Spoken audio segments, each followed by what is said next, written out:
자, 기경계합니다.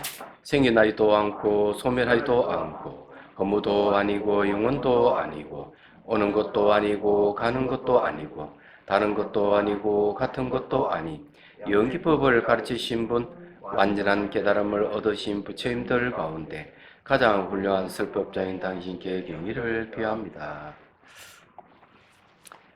자, 이제 231페이지. 공부는 급하게 할 것이 아닙니다. 급하게 하면 조급하게 동요할 것입니다. 또한 느슨하게 할 것도 아닙니다. 느슨하게 하면 혼침으로 흐리멍텅해질 것입니다. 자, 이게 동요하는 거는 이제 들뜸을 얘기하는 거예요. 너무 급하게 하면 마음이 들뜬다고 이제 얘기하는 거예요. 네. 또 느슨하게 하면 혼침이 일어난다 이렇게 얘기합니다. 생각을 잊는 것과 마음을 붙이는 두 가지가 모두 어긋납니다. 비유하면 칼을 휘둘러 허공에 던짐에 미치고 미치지 못함을 논하지 말아야 할 것과 같습니다. 허공에 칼 휘둘러 본들 무슨 소용이 있느냐는 뜻이죠. 그와 마찬가지로 이 조급함이란 들뜸하고 느슨하다는 혼침이 이게 아무 소용이 없다는 얘기예요. 수행에는 별 도움이 안 되는 거예요. 자, 이 이제 수행에 대한 이야기이기 때문에 자, 이 얘기를 하는데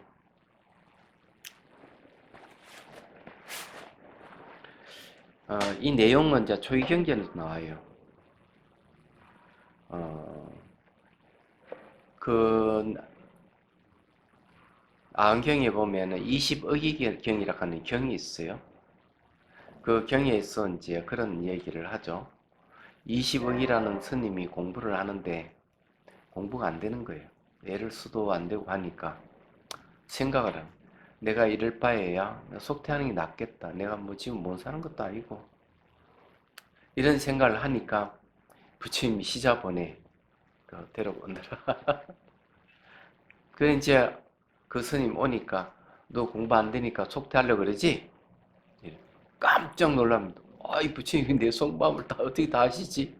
이게 이제 머리털이 쭉 빗선다 이렇게 표현하고 너 이 세속에 뭐 잘했던 뭐가 있느냐 이러니까 이 현을 잘 탔다 현. 네. 그러면은 아름다운 소리를 내기 위해서 팽팽하게 하면 소리 잘 나느냐? 아닙니다. 느슨하게 하면 소리 잘 나느냐? 아닙니다. 그럼 어떻게 소리 잘 나느냐 이러니까 알맞게 팽팽하게 하지도 말고 느슨하게 하지 말고 알맞게 딱 쪼아가지고 하면은 소리가 잘 납니다. 그러니 부처님 수행도 그와 같이 하는 것이다. 조급하게 하지도 말고 느슨하기도 하지 말아라. 이게 이제 수행하는 요령이에요.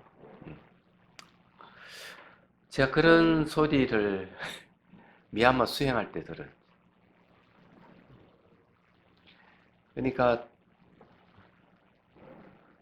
밤 12시에까지 수행을 하고 새벽 한 3시쯤 돼서 일어나니까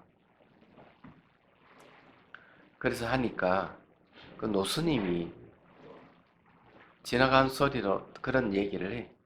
너 그렇게 뭐 밤잠 안 자가면서 열심히 수행한다고 되는 게 아니다. 완급 조절을 잘 해야 된다고 이 얘기를 하는 거예요. 똑같은 얘기. 수행은 완급 조절이 필요해요. 이게 막 되나? 이게 좀 소리가 안 들리는 것 같아. 근데 이제 이게 왜 중요하냐면은 사람들은 이분법적인 사고에 많이 길들여져 있기 때문에 조금 문제가 있어요. 문제가 있는데 밥을 내더라도 밥이 좀 꼬들거린다고 얘기하면 죽밥을 해. 그 죽밥이라고 얘기하면 또 아주 된 밥을 만들어. 이런 건 왜 그러냐 하면은 이분법적인 사고에 길들여져 있는 정형적인 모습이에요. 그래서 이제 이 밥이 되다 이러면은 그러면은 밥이 또 죽밥면처럼 그런 밥도 좋지 않다 하는 걸 빨리 알아야 되거든요. 죽밥이다 이러면 된 밥도 좋은 게 아니다. 이렇게 빨리 아는 사람이 머리가 좋은 사람이에요.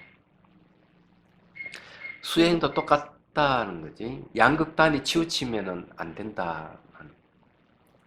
항상 중도를 지켜야 돼요.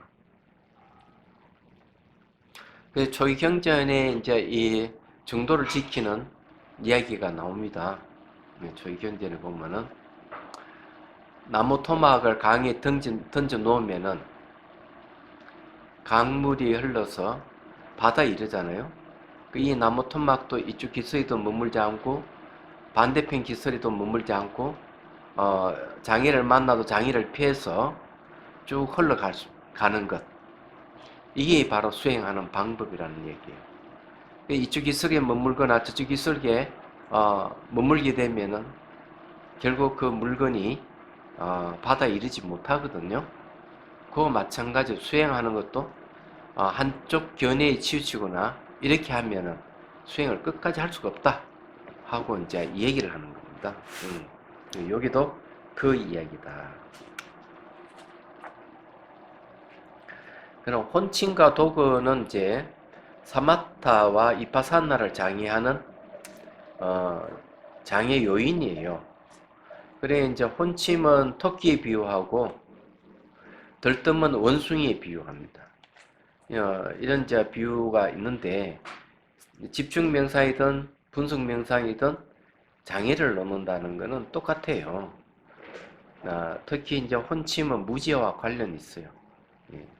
무지, 무명의 영향이 있기 때문에 이제 혼침이 온다고 얘기도 합니다. 자, 이제 넘어갑니다. 532페이지. 옛날 음양존자가 조주선사에게 물었습니다. 한 물건도 가져오지 않았을 때 어떻게 합니까? 뭐 어떻게 하기는 한 물건도 가져오지 않으면 어떻게 할 수도 없잖아. 그런데 조주선사가 말하였습니다. 내려놓아라. 음양존자가 말하였습니다. 한 물건도 가져오지 않았는데 무엇을 내려놓으라는 것입니까? 내려놓을 것도 없는데, 그죠? 조주선사가 말했다. 내려놓지 못하겠다면 짊어지고 가거라. 음양존자가 그 말에 크게 깨달았습니다. 자, 이건 말은 무슨 말이냐면요. 말 한마디에 깨달았죠? 이런 걸 언하에 대오한다. 언하에 대오.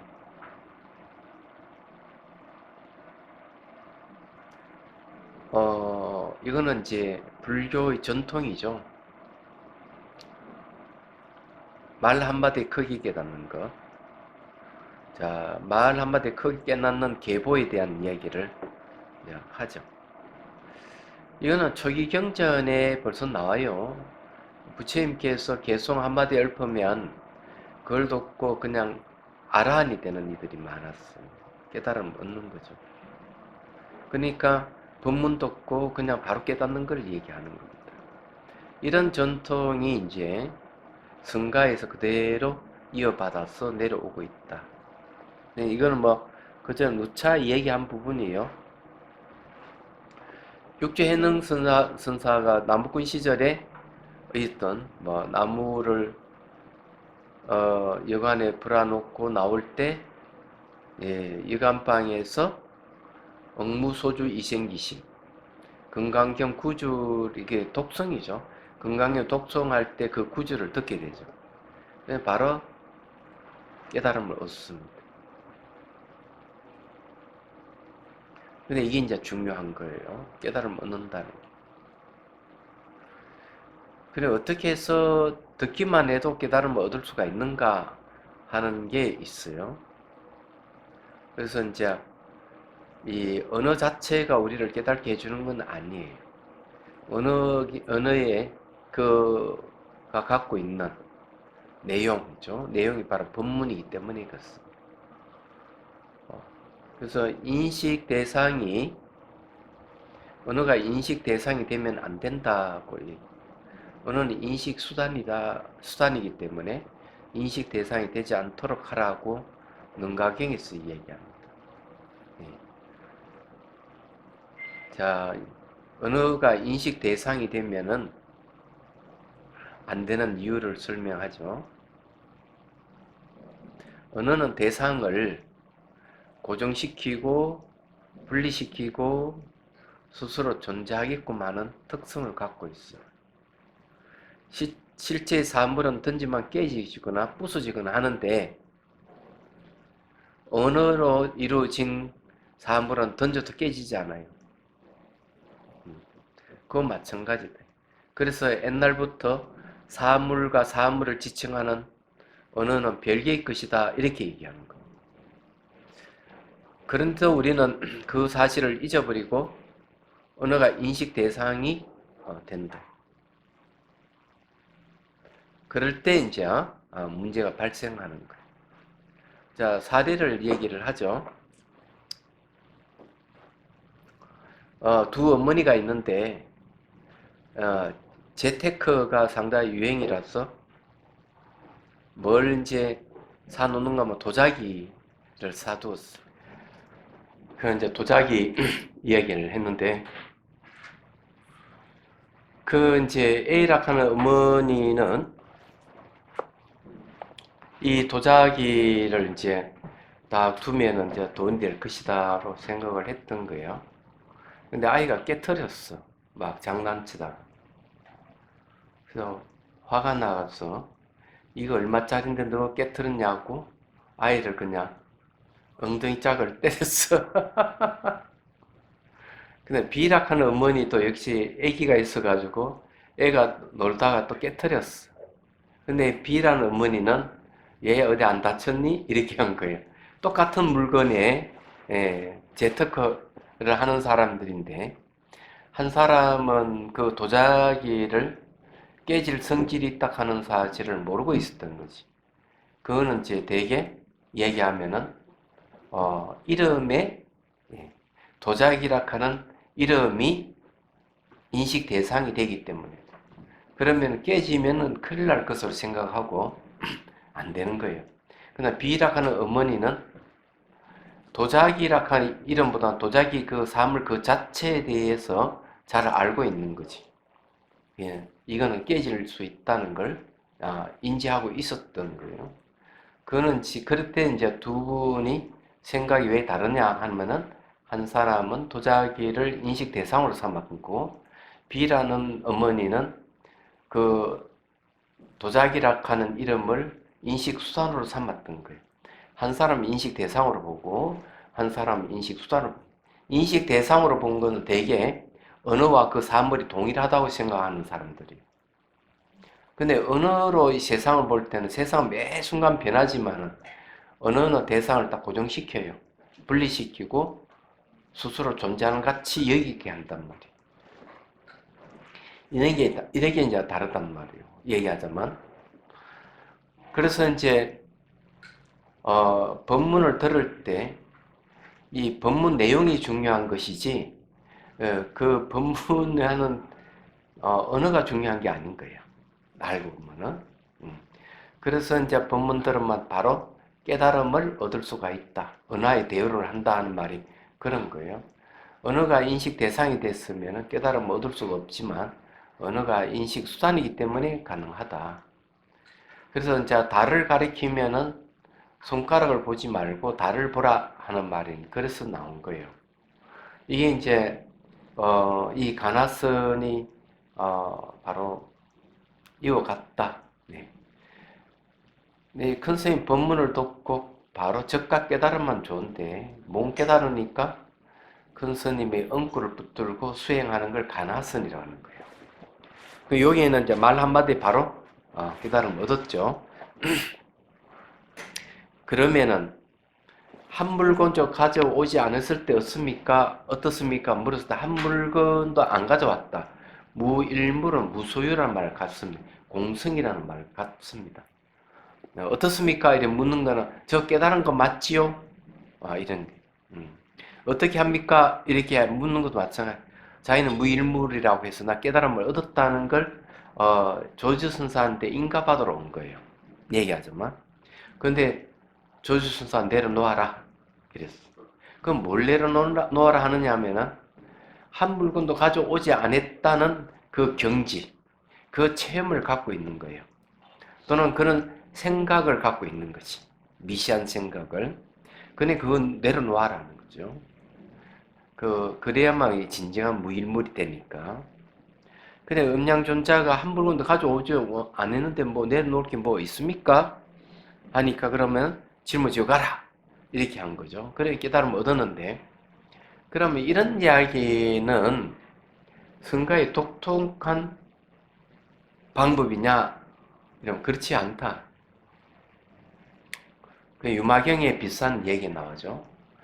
유마경 불이품에 보면은 역시 똑같은 문답이 이루어져요. 그래서 이제 유마의사가 보살들에게 불이 법문을 해달라고 요청을 하니까 보살들이 한 명씩 한 명이 둘이 아닌 법문을 쭉 하는 거예요. 마지막에는 이제 문수보살이 이제 불이 법문을 해요. 그런데 문수보살이 불이 법문하고 난 뒤에 마지막으로 유마의사에게 바톤을 넘기죠. 유마의사 당신이 불이 법문을 해 주십시오. 그럴 때 유마의사 어떻게 했을까? 침묵을 지켜버린 거죠. 침묵.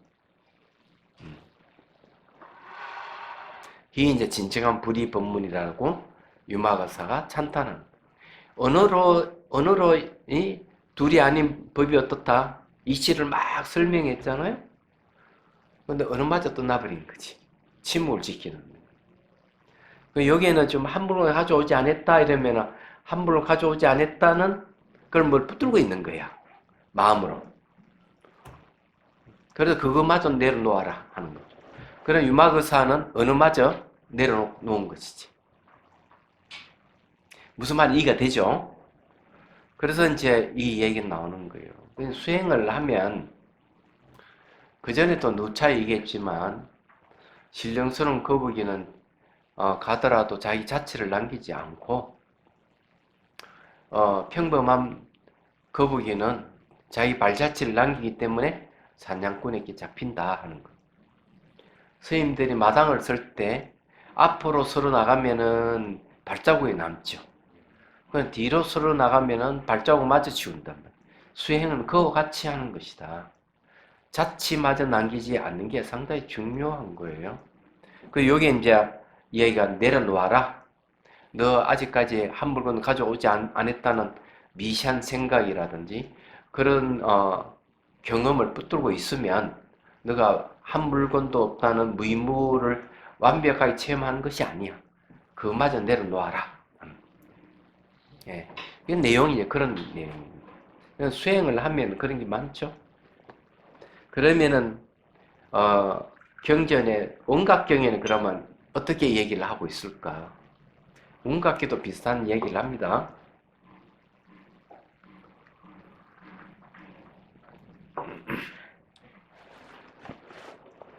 정멸차대 5단계를 얘기하죠. 온각경에는. 첫 번째는 몸 소멸. 두 번째는 몸 기운에 형성되어 있던 마음이 소멸한다. 왜? 몸이 소멸하니까 마음이 소멸. 세 번째는 마음에서 나타난 경계가 소멸한다. 네 번째는 소멸했다는 미시한 생각이 소멸한다. 그러면 5번째는 비환불면, 환이 아닌 것은 멸하지 않는다. 그게 이제 깨달음이에요. 불생불멸이죠. 뭔가 사라질 수 있는 게 있다면은 그건 아직까지 깨달음이 아닌 거예요. 그런 흔적이 남아있는 것은 전부 다 지가 알아서 소멸하게 돼 있어. 생긴 것은 반드시 소멸하니까. 자체가 없는, 실체가 없는 자리는 소멸할 수 있는 게 없어요. 자체가 없는 자리는. 불생불멸이에요. 그래서 이제 이런 과정을 거치듯이 여기도 내용은 그런 거죠. 딱 이 문답 보면은 한 물건도 가져오지 않았다 하는 때 어떻습니까? 물었단 말이에요. 그러면 이때 물었을 때는 어때요? 그런 물음 속에는 뭡니까? 내가 한 물건도 가져오지 않았다는 내 체험하고 있습니다 하는 거. 체험하고 있는 뭐가 있는 거야. 그럼 뭐가 있다면 이것도 소멸할 수 있는 대상이고 한이에요. 그것을 제거해주기 위해서 내려놔라 하고 내려놓지 못하니까 그럼 짊어지고 가라. 그런 머리에서 깨달음을 얻게 되는 거죠. 그러니까 이해가 되죠, 무슨 말인지를. 그런데 이제 또 여기서 오해하면 안 된대. 수행은 뭘 없애고 아무것도 없게 하는 게 수행이 아니다. 그렇게 하는 수행은 삿된 수행이다. 왜냐하면은 생긴 것은 사라지기 때문에 사라지게 할 필요가 없는 거예요. 그래서 없애고 아무것도 없게 하는 뭐 망각한다든지 또 의도적으로 그냥 번뇌망상을 없앤다든지 이런 방법은 쓰지 않아요. 이야기하잖아. 생긴 건 사라지기 때문에 그 사라질 수 있는 조건만 만들어주면은 사라지게 돼 있는 거야. 애를 안 써도 이치가 그러니까. 그래서 앞에 이제 대선사도 번뇌망상이 일어나면 화두 위에 올려놓아라 그러죠. 일부러 없앨 필요가 없다. 화두라 하는 건 말과 생각을 떠난 자리이기 때문에 그 자리에 딱 그냥 앉아 있기만 하더라도 번뇌망상이 지가 알아서 없어진다 이게야. 말하자면 생기는 건 반드시 사라지기 때문에. 자, 그런 걸 얘기를 한다.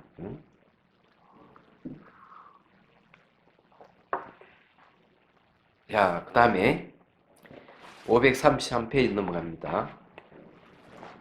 어떤 승려가 고덕에게 물었습니다. 학인이 어찌하지 못할 때 어떻게 해야 합니까? 자, 어찌하지 못할 때라 하는 거는 이제 막다른 골목에 왔다는 거죠. 앞으로 나아갈 수도 없고 뒤로 물러설 수 없는 경계를 만나게 된 거죠. 그럼 나아갈 수 없고 물러설 수 없는 경계는 뭘까? 그게 바로 마음의 본성의 자리에는 나아갈 수도 없고 물러설 수도 없고 거기에는 뭐 형상이 있는 것도 아니고 색깔이 있는 게 아니기 때문에 그러니까 이제 이거 어떻게 해야 됩니까 하고 물었다 이게야. 그러니까 고덕이 말씀하였습니다. 노승도 또 어찌하지 못한다니? 그러니까 어찌할 수 못할 때는 어떻게 해야 되나? 아, 나도 어떻게 할 수가 없어. 승려가 말하였습니다. 하기는 배우는 처지이기에 어찌하지 못하지만 화상께서는 대선지식인데 무엇 때문에 어찌하지 못합니까? 아이, 우리는 배우니까 그렇다 하지만은 당신은 선지식이 아니냐? 선지식이니까 충분히 어떻게 할 수 있지 않습니까? 이게 왜 못합니까? 하고 되물었던 거죠. 고도히 말했습니다. 내가 만약 어찌할 수 있다면 곧 그대의 어찌하지 못함을 잡아낼 수 있을 것이니라. 그 승려가 그 말씀에 크게 깨달으니 두 승려가 깨닫는 곳이 곧 누춘미래의 미혹한 곳이며 누춘미래의 의심하는 곳이 곧 두 승려가 질문한 곳입니다. 자, 아주 중요한 얘기. 내가 어찌하지 못할 수 있다면 곧 그대의 어찌하지 못함을 잡아낼 수 있을 것이다. 내가 어찌할 수 있다면은 당시 어찌할 수 없는 것을 내 잡아낼 수가 있는데 내가 어떻게 할 수 없는 것을 어째 당신이 어찌할 수 없는 것을 내가 마음대로 할 수 있겠느냐? 안 된다 이게. 그 어찌할 수 없는 곳이 뭐 어떤 자리일까? 그래서 원효 스님께서 하신 말씀대로 하면은 그 자리는 중생도 없고 부처가 없는 자리. 하은경에서 얘기한다면은 마음과 중생과 부처는 평등하다 하는 자리. 그 자리는 어찌할 수가 없는 거. 높일 수도 없고 낮출 수도 없고 아름답게 할 수도 없고 추하게 할 수도 없고 크게 할 수도 없고 낮출 수 없는 자리. 그런 자리를 얘기하는. 그게 바로 마음의 본성 자리죠. 이 마음의 본성 자리는 안과 밖에 텅 비어 있다. 그러니까 어떻게 할 수가 없는 거예요. 모양도 없고 색깔이 없기 때문에 그 자리에 이르러 가지고는 어느 누구도 어떻게 할 수가 없다. 그래서 노승이 이야기하는 말은 그대로 상대를 인정해 주는 말이 됩니다. 인가를 해주는 말이 되죠. 그러니까 나도 어떻게 할 수 없어. 이 말 한마디에 상대가 깨달은 것은 바로 그런 이유예요. 내 궁극이 이르는 거야. 그래서 어찌할 수 없는 거야. 그게 끝이야. 존재의 끝. 그래서 존재의 끝이란 말을 실제라 그런다. 실제. 존재의 끝, 실제. 결정성은 이라고도 하죠. 결정성. 그걸 갖다 결정성이라 그러면 진여라고 얘기하죠. 진여나 실제나 같은 말이에요. 그러면 이런 자리는 그럼 어떻게 갈 수가 있느냐 하면은 일어나도 일어난 자취가 없는 자리, 사라져도 사라진 자취가 없는 자리에 머물러야만이 된다. 거기에 머물고 있으면은 자취는 찾을 수 없고 머물고 있는 마음만 남아있어. 그러면 다시 그 마음에다 초점 맞춰서 수행에 들어가면은 결국 마음의 본성 자리에 들어가면은 바로 이와 같은 자리가 된다. 그래서 여기에는 단지 문답으로 그 자리를 바로 지시해줘서 말과 생각을 끊어진 자리로 들어가게 한 거예요. 다른 건 아닙니다. 그러면서 유추밀 당신은 의심하던 곳이야 이렇게 얘기죠. 딱 친절하게 얘기. 이 두 스님이 크게 깨달았다 이게야. 깨달았다면은 깨달은 그 자리가 바로 유추밀 당신을 의심하는 그 자리야 하고 친절하고 얘기를 해준 겁니다.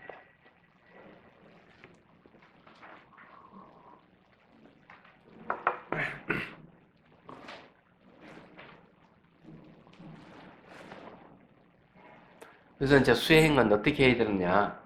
뭔가 마음에 일어나는 현상을 일어나고 사라짐을 잘 봐야 됩니다. 그래야 일어난 자리도 없고 사라진 자리가 없음을 보게 되고 그 자리에 머물 수가 있고.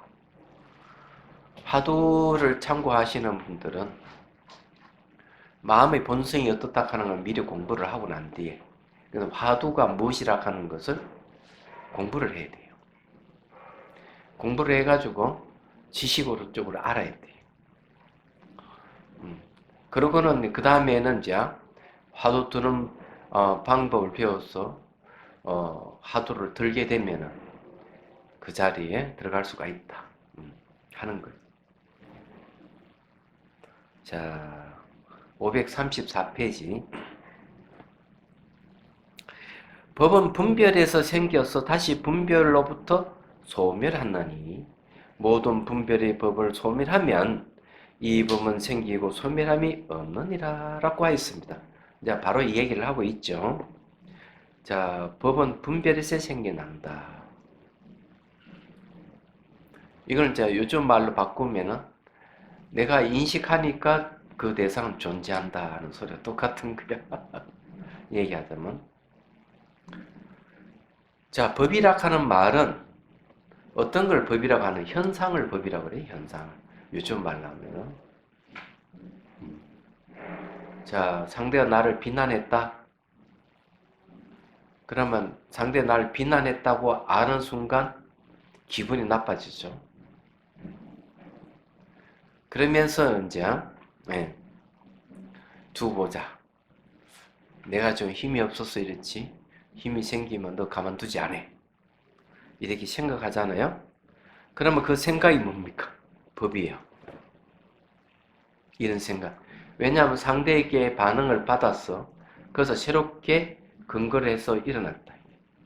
일어난 것을 다 법이라고 그래요. 그게 생각이든 물질이든 모든 것은 상호 의존해서 일어나는 걸 다 법이라는 거예요. 그래 상대가 나를 비난해서 그 영향받아서 화가 나거나 내가 가만두지 않아 하고 생각을 하거나 하면은 그 감정이나 그 생각이 바로 법이라는 거죠.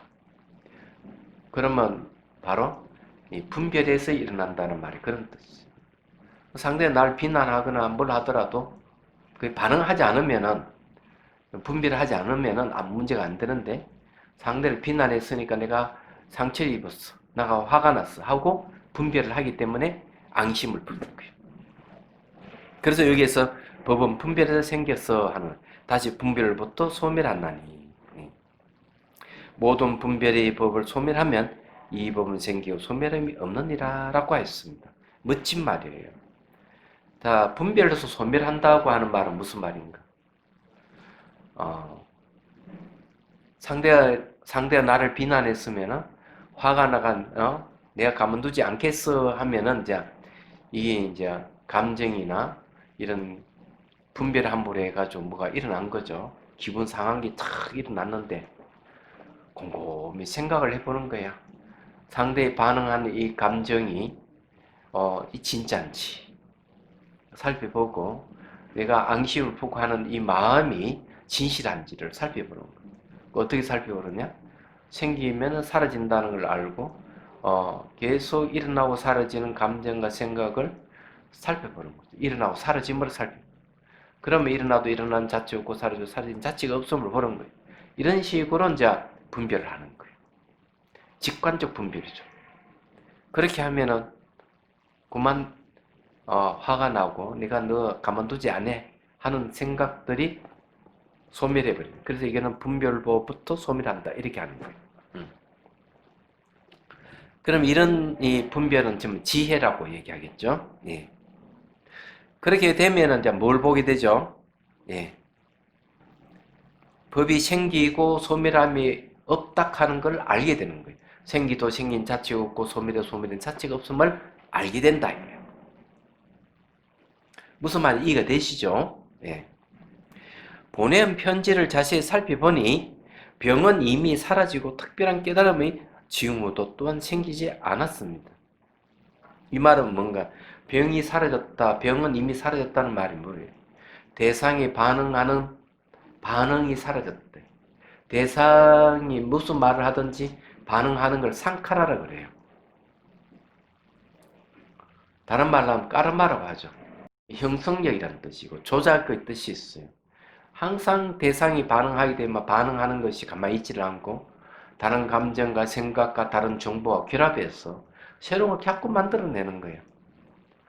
그래서 그것이 이제 없던 사실을 새로 만들어내기 때문에 그것이 병이고 그러면서 오는 결과가 고통이에요. 괴로움이야. 그래서 상대가 무슨 말을 하든지 내가 반응을 하지 않는다. 그럼 병은 다 사라지고 반응하지 않는 이유는 뭐냐면 내가 꼭 참고 반응하지 않는다든지 그런 게 아니에요. 반응하는 그 자체가 실체가 없음을 보는 거죠. 그럼 이해가 되시죠? 그냥 병이 사라집니다. 특별한 깨달음 징후도 또한 생기지 않았습니다. 큰 부분이 서로 가까웠으니 또한 점점 힘이 들어지는 것입니다. 중요한 것은 뭐 깨달음 오지 않았지만 잘 살펴보라. 체험적으로 뭐가 오느냐? 체험적으로 오는 게 점점 힘이 들어지는 것을 알게 된다. 예서는 마음이 점점 없어지는 거죠. 예서는 마음이 없다 하는 것은 반응을 하지 않는다는 거. 반응하지 않은 것은 힘이 들어졌다는 얘기. 누가 뭘 해도 아무 반응을 안 하는 거죠. 오히려 그렇게 이야기하는 사람을 안위를 걱정해 주는 사람은 더 고수예요. 오히려 반응하지 않고 상대가 이렇게 얘기하는 걸 보니까 저 사람 좀 심리 상태가 별로 안 좋구나. 염려해 줄 수 있을 정도면 더 좋죠. 말하자면은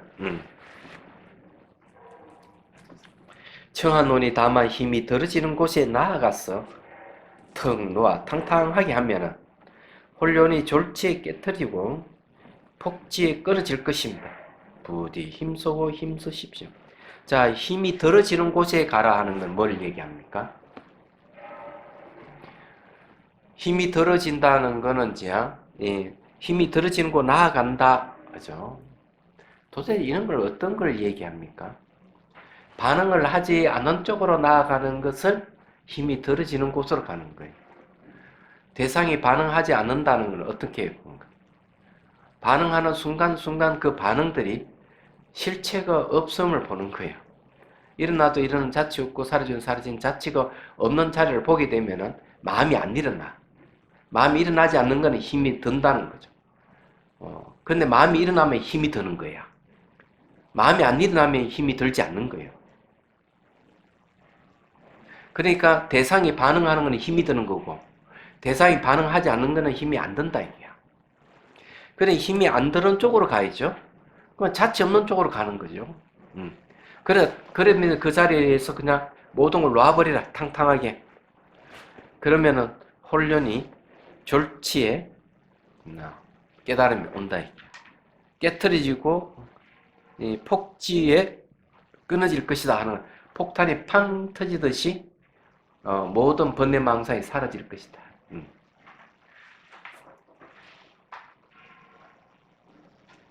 자, 여기 이제 이 개송은 예? 법은 분별에서 생겨서 다시 분별로부터 소멸하나니 모든 분별의 법을 소멸하면 이 법은 생기고 소멸함이 없느니라 하는 것은 금강산매경의 개송이랍니다. 우리 금강산매경론을 보잖아요.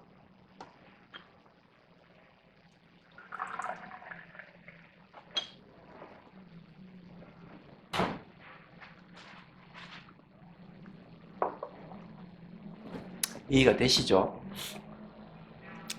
조사의 가르침이나 경전의 부처님 가르침이나 내용은 다 같은 걸 얘기를 하고 있다. 자, 그런데 여기 이제 또 주의해야 할 것은 뭔가 하면은, 소멸한다고 했을 때 내가 의도적으로 소멸하고 일어나지 않게 한다든지, 상상을 없앤다든지 그런 게 아니라고 했습니다. 그 착각하시지 마시라고. 생기는 것은 그냥 다 사라지게 돼 있기 때문에 위치가 그러니까 그 자리를 잘 보고 그 자리에 머물게 되면은 바로 이렇게 일어나고 사라짐이 다 소멸해버린 그런 경지에 이르게 된다는 걸 말씀드리는 거예요. 따로 없앨 필요가 없다. 예를 들어가서 얘기를 하죠. 장자편에 보면 소 잡는 얘기가 나옵니다.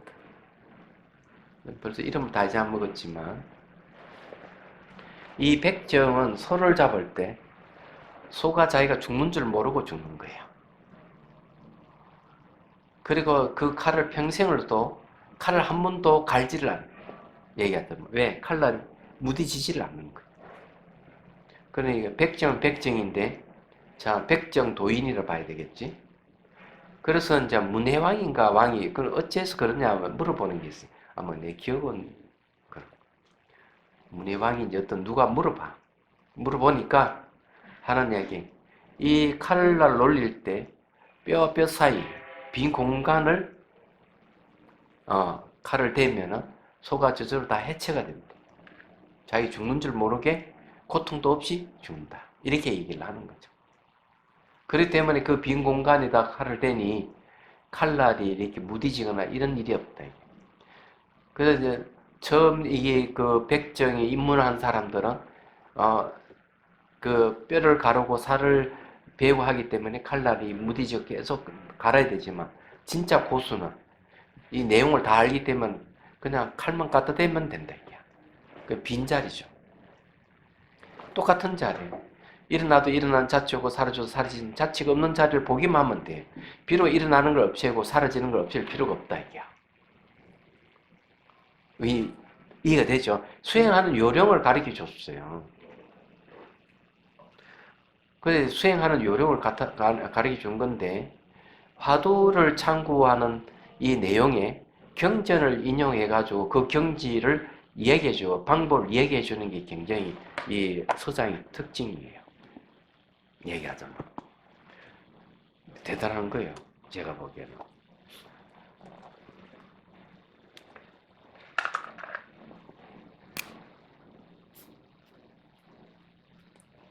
나중에 이제 표시를 해뒀다가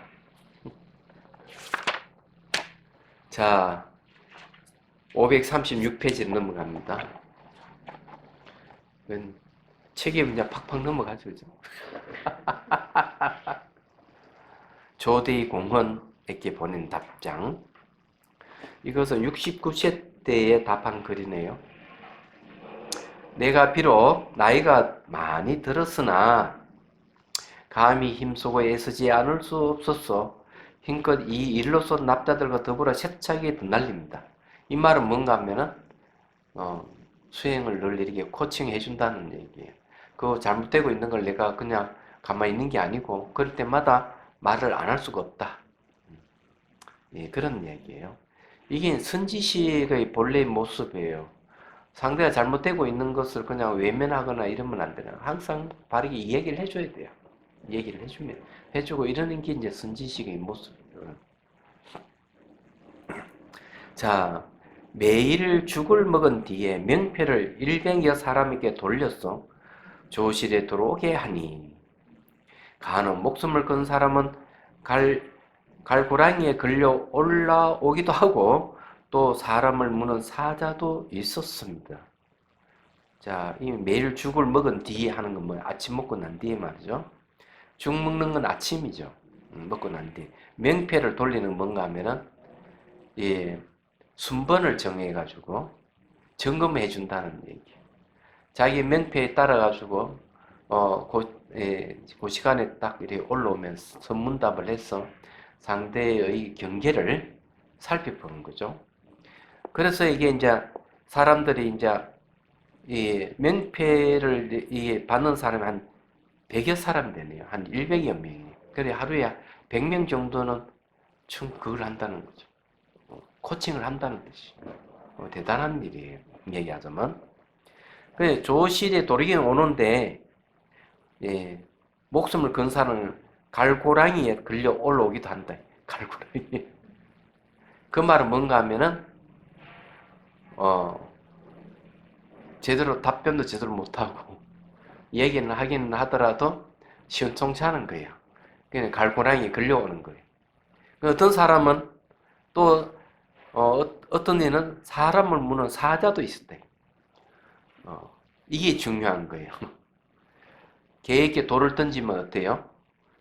개는 돌을 쫓아가죠. 이거는 갈고랑이 걸려 올라오는 사람이야. 사자에게 돌을 던지면 사자는 사람을 물어보죠. 그 말은 뭡니까? 본질을 깨뜨려 본다는 얘기죠. 이게 돌을 던진 사람이 진짜고 돌이 진짜가 아니니까. 그래서 사람을 무는 게 진짜네. 그래서 사자도 있대. 사람을 무는 사자도 있대. 그럼 뭐 해야 돼? 이 사람이야말로 깨달은 사람 되겠죠. 이러한 법피 선열로 즐거움을 삼습니다. 그러니까 대선사가 참 대단한 분이 법의 기쁨과 선체험의 기쁨을 가지고 즐거움 삽니다. 막 제접하면서 수행하는 사람의 경계를 살펴보고 됐나 안 됐나 보면서 자기 즐거움을 삼는 거야. 이게 선지식의 모습이에요. 이 보리마을에도 이제는 눈을 떠나 감아나 보는 마음이 바뀌지 않는 사람이 이제 나타나기 시작했어. 의식의 공간이 확 넓어진 사람도 나타나고 그런 거 보면 이제 수행의 경험이 이제 자꾸 올라가는 거지. 얼마나 좋아. 그런 거 보면. 기껏 그리 가르쳐 줬는데도 애도로 빌빌거리고 초보 수준에서 머물고 있으면 얼마나 답답하겠어. 생각. 그런. 자, 그러면서 게으름을 피울 줄 모릅니다. 이 또한 조물주가 의비 보아준 것일 것입니다. 여기 조물주는 누군가? 마음입니다. 마음이 조물주예요. 불교의 창조주는 마음이니까요.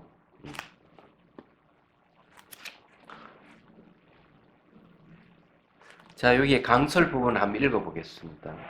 어느 나라에서는 불교의 방장이나 조실의 소임을 맡은 사람이라면 진정으로 이 시대의 불법을 유지하고 다음 세대까지 정법 안장을 계승하여야 할 의무와 책임을 질 사람입니다. 누가 내 정법 안장을 짊어질 사람이 있을까? 그렇다면 한시도 그 소임을 게을리해서는 안 된다. 대중을 열심히 가르치고 독려해서 정법이 이 땅에 오래도 널리 전파되어야 할 것이다.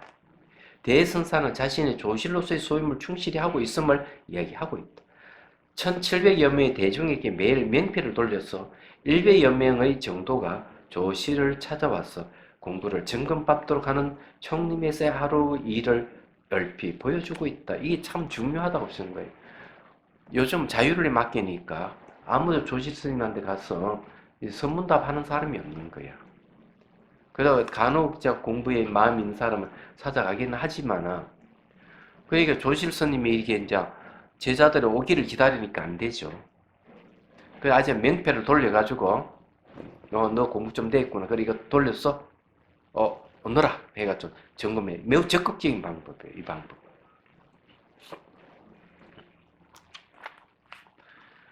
자, 그 다음에 봅시다.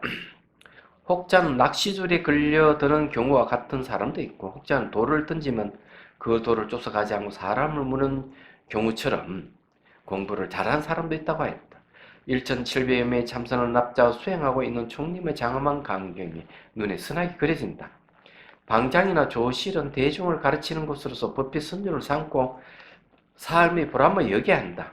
그 외에 다른 일은 추도 생각해서는 안 된다. 만약 방장이나 조실의 소임을 맡은 사람들이 이처럼 법을 위해 몸에 안락을 잊는다면 불법을 영원히 번창하리라. 자, 538페이지 넘어갑니다. 아주 좋아요. 이제 제가 하는 일도 이제 주말에 이제 수행하러 오는 분이 있으면 다 코칭을 하죠. 이번에도 한 30여 명이 신청을 한 것 같아요. 차명성 연수. 그러면 이제 그 연수가 끝날 때 수행 일기를 전부 다 점검을 합니다. 수행했는 걸 점검하죠. 코칭한 시간을 보통 한 2시간은 갖죠. 얘기하자면. 그리고 이제 매주 또 이제 자비수감반, 걷기선 명상반 또 있었어. 이제 그분들이 이제 오면 또 코칭 해주고. 그 다음에 또 해주는 게 템플에 참여한 사람도 코칭을 해줍니다. 이렇게 해줘야만이 이제 수행 진전이 있는 거죠. 자기 수행만 하고 코칭 받지 않는 사람은 자기가 아무리 10년, 20년 수행을 하더라도 진전이 없으면 맨 그 자리에 있어요. 그래 답답하면 뭐 책을 찾거나 경전을 뒤지거나 어록을 뒤지거나 이렇게 하는데 그것보다는 실제 체험자에 가서 물어보는 게 제일 좋아요. 그래야만이 제대로 이제 자기 경계를 알 수가 있는 거예요. 자, 538페이지. 그대는 복덕과 지혜가 함께 온전하여 매일 지존의 옆으로 있으면서 천자 옆에 있다 하는 것은 누굴 얘기하는? 이 편지를 보낸 사람은 바로 사대부입니다. 벼슬 하는 사람이에요. 자, 천자의 옆에 있으면서 뜻을 이 큰 일에 인연을 뒀으니, 그러니까 당신 정치하면서도 그 일보다는 생산 문제를 해결하려고 하는 건 참 여기서 말하는 참으로 불가사의한 일입니다. 창탄하는 거죠. 석가노자가 말하였습니다. 세력이 있으면서 균일하지 않기 어렵고 부하고 존귀하면 도를 배우기가 어렵다고 했습니다. 자, 세력이 있으면은 군립하려고 하죠. 군립하지 않기가 어렵다는 거. 그리고 아주 부하다 하는 거는 부자를 얘기하죠. 재물이 있고 넉넉하고 지위가 있고 그래서 그런 사람들은 도를 배우기가 어렵다. 이게 실제 맞는 얘기. 어떤 분이 그런 얘기. 남편은 차를 하나 사줘가지고 그 차를 친구들하고 내 놀러 다녔대. 거의 20, 30년을 놀러 다녔대. 뭐 잘 사니까 친구들하고. 그리고 60대에 들어서서는 후회하기 시작한 공부를 안 한 거에 대해서. 가끔 절을 오지만 공부를 안 하고 내도 놀러만 다녔대. 이분 이야기는. 그래서 이제 문득문득 죽음에 대한 공포가 오고 자신은 뭐에 눈물을 흘리고 그런다는 이분 얘기는.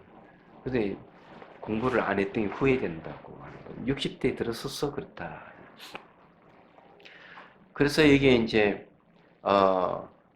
살만한 사람들이 행복하다고 생각되는 사람들이 도를 배운다는 것은 참 어려운 거예요. 백급 천생의 일찍이 선지식을 받들어 섬겨서 반야종자, 지혜종자를 깊이 심지 않았으면 어찌 능히 이처럼 믿을 수 있겠습니까?